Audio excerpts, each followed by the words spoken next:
As this is a channel focused on the future of mobility, it would be wrong for me to just focus on EVs constantly.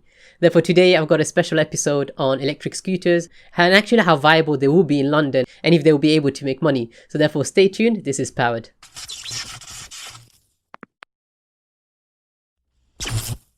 Exactly 2 years ago, I first discovered these electric scooters scattered around the streets of LA and on the beach. To my delight, I was able to scan a QR code from my Uber app that was already downloaded on my phone, and off I was. For only $1 to unlock and a few cents per minute, I had instantly the freedom to explore Long Beach at what felt like lightning speed and a lot of fun. Yes, they were a great and fun way to explore quickly, but the bills did start racking up. Since then, we've seen these electric scooters in various shape or form scale up across the world, such as Lime, which has a $170 investment from Uber, Jump, also from Uber but will soon become part of Lime, as well as Bird, who actually became the fastest unicorn, which is a startup reaching $1 billion investment the quickest. Therefore, clearly investors saw some significant money to be made here. UK is arguably one of the last countries to actually allow electric scooters on their roads, even for personal use. Actually, as of now, they are still illegal to be ridden on roads unless it's actually private property. Of course, electric scooters have been flocking onto the streets of the UK, especially over the last couple of months, even becoming an icon for your typical roadman to go alongside his Gucci bag and the £300 fine that he's about to get, and also the 6 points off his license. But all of that is finally changing with actually trials happening in the UK right now. You can actually go to Milton Keynes right now and rent an electric scooter for the day, by hour, or by minute. But in terms of private use, that doesn't seem to be changing. The UK is still keeping that illegal, justifying it, saying that they don't want any random electric scooter brands propping up onto their streets. You can be the best judge of whether that's a valid reason to stop these coming up, especially since we get electric bikes already on the roads right now.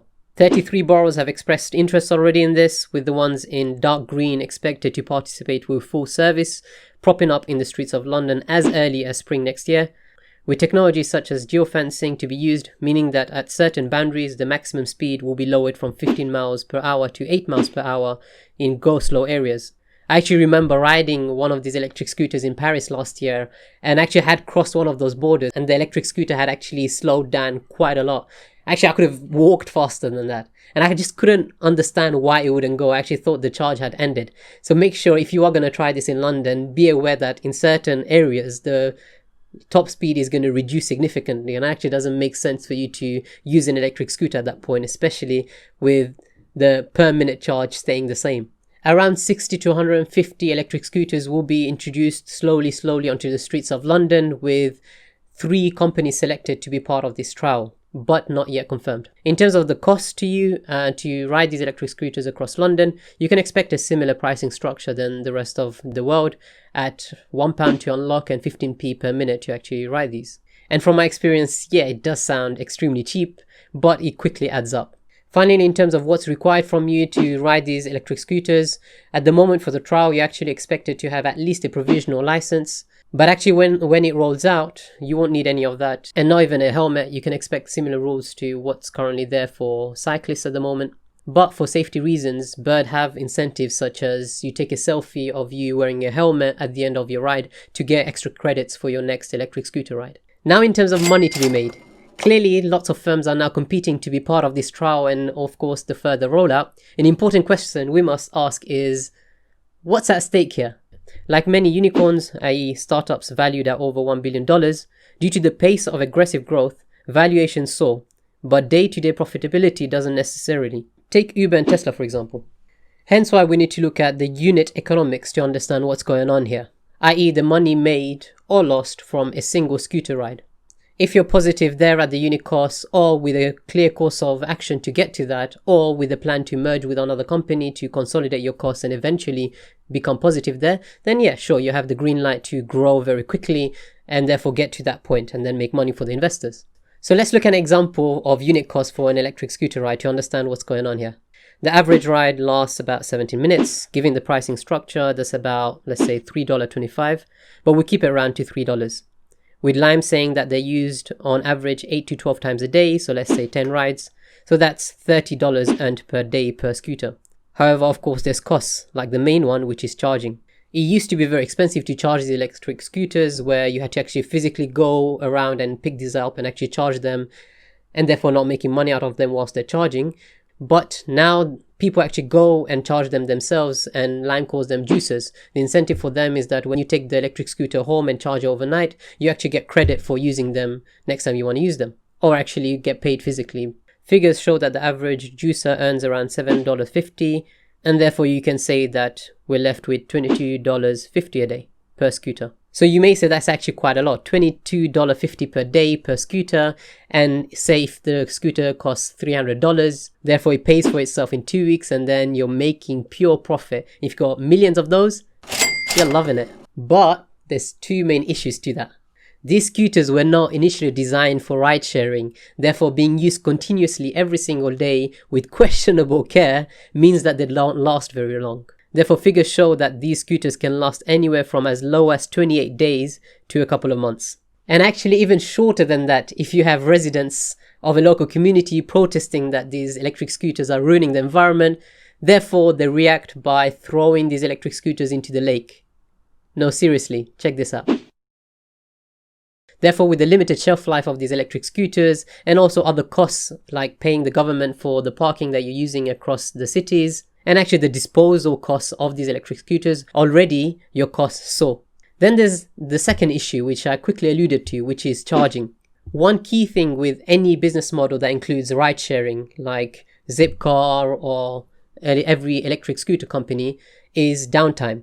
Each second that the asset isn't actually being used costs the company money, whether that's a car sitting idly for Zipcar or an electric scooter charging at a juicer's house. And actually paying these juicers is a very significant cost and a big cut into the margins. So knowing these two issues, why are there so many electric scooter companies across the world and their valuation soaring to billions? Because the future is bright. Over the years, these electric scooters have actually become more and more durable, have become more purpose-built, and therefore the cost of them has decreased. But more interesting to that is the downtown impact that I mentioned.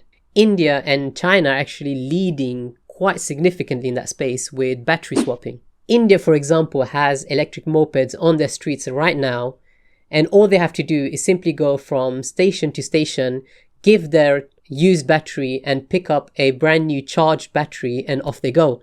Therefore, cutting downtime from a day with overnight charging to 5 minutes. There's actually a lot of innovation in India and China right now in this space, and I'm actually going to do a specific video on that, so subscribe to be the first to know about it. Finally, with so many electric scooter companies in operation, the race to growth is also incentivized by who can merge or get acquired first, as we've seen with Jump and Lime. And of course, when that actually happens, the cost of operating these electric scooters come down significantly, as you can then consolidate things like paying for parking, for example. So some final thoughts in terms of what that means for life in the UK in a post-COVID vaccine world. It's clear that the way we travel in the future is going to change. As I walk past the Santander bike stand on my doorstep, since the pandemic, it's almost always near empty. I've even bought myself a year's membership to it. As more and more people go back to work, those that can will look for ways to travel in a socially distant way to work, just like using Santander bikes or your own bikes or electric scooters. Therefore, electric scooters can be one of those ways that we rebuild the economy by getting people safely to work. What I can make a prediction on is how these companies will enter the market,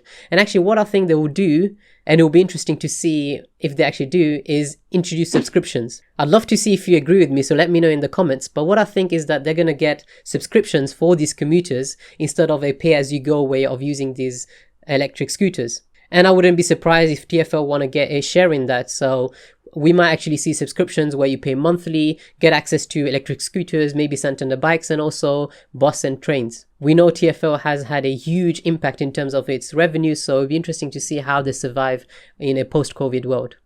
Let me know in the comments if you're actually someone that is considering getting to work in an electric scooter. You may have already bought one from Halfords and just waiting for it to be legalized. But in terms of wrapping up this episode, that's all from me. I'll see you on the next one very soon. See ya.